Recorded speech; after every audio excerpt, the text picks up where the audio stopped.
हाय, good morning. एका गृहिणीसाठी घर, कुटुंबाची काळजी घेणे, त्यासोबतच स्वतःचीही काळजी घेणे अत्यंत महत्त्वाचे असते. तर त्याच्यामध्ये सकाळी लवकर उठावे आणि त्याचप्रमाणे मीही लवकर उठते. तसंच माझं रुटीन 5 वाजल्यापासून चालू होतं. तर मी 5 वाजता उठल्यानंतर फ्रेश होते. फ्रेश झाल्यानंतर मी प्रथम स्वयंपाकाकडे जाते. स्वयंपाक झाल्यानंतर मी अंघोळ आणि नंतर देवपूजा करते आहे. तर त्याच्यामध्ये मी आता सध्या श्रावण असल्यामुळे मी शिवलीला अमृताचे पारायण करते.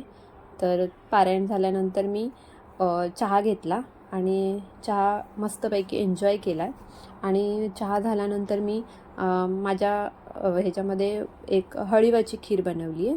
तर ती हळीवाची खीर मी दूध आणि गूळ घालून बनवली. ती मी पिली.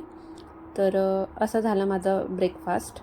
तर आणि पुढच्या कामासाठी मी लागली आहे. तर त्यानंतर मी घरातलं झाडू वगैरे मारून स्वच्छ बेड वगैरे केला आणि आता भांडी वगैरे घासण्यासाठी आली आहे.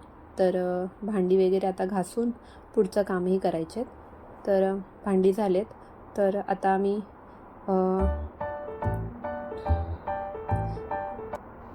तर इथे मी भांडी घासून घेतली आणि सर्व भांडी व्यवस्थित धुवून व्यवस्थित ठेवलेत.